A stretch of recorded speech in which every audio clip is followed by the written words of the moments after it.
says, finally, my brethren, be strong in the Lord and the power of His might.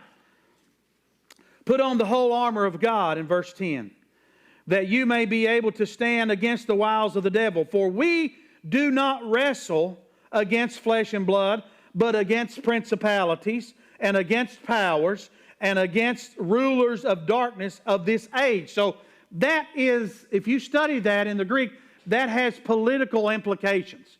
It has kings and presidents and people who rule with authority even in this age. Evil gets involved. Why? Because this is the god of this world. Satan is the god of this world. Jesus said this is his system. So before it's over with, Satan will control every government in the world for the most part. And all of the world will turn against Jerusalem. And we're already seeing that. We were the last holdout. America was the last holdout of that. And now we're caving into that as well. He says, against spiritual hosts of wickedness in heavenly places, the spiritual domain, therefore take up the whole armor of God.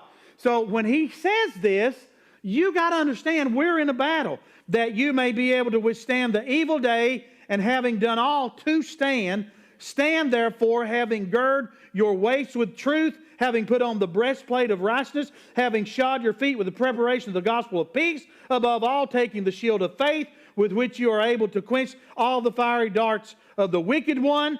Now notice what he's pointing out. All this equipment is spiritual. And then he brings us back to Satan. That's where the real battle is at.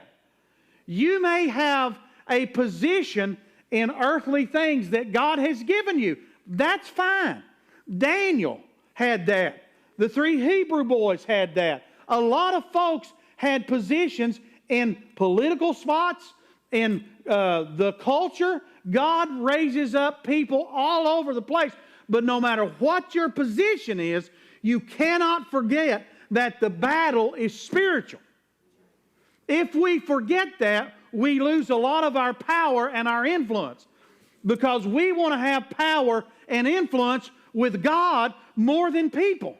If we would spend our time on our knees getting power and influence from God instead of chasing people or trying to find the right connection, He will give us those connections.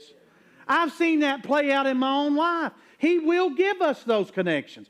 Do you know and understand that when the battle is the hottest, you're in no more danger than if you were on furlough? Because God is on your side.